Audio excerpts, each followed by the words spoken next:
Now, Wine Wednesday, sponsored by The Lodge at Columbia Point.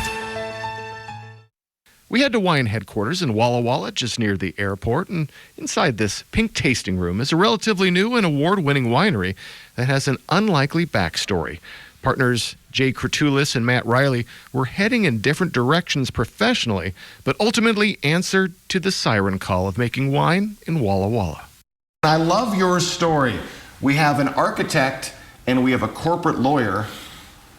We'll start with Jay. What was your road to coming to Walla Walla? Yeah, it was a long and varied path to get to where I am now. It started as a biology major in undergrad. Thought I was going to be a research scientist. Realized I didn't want to be a research scientist, and off I went to law school. And eventually, my legal career brought me to Washington State, to Seattle, to work at Amazon in the legal department, and discovered Washington wines and the wonder of Washington wines.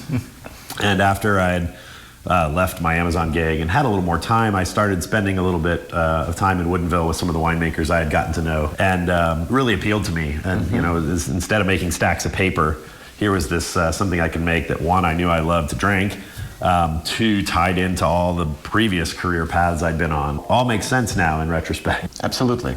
All right, so Matt, architecture, right? Yeah. And it led you to wine. Tell me your story.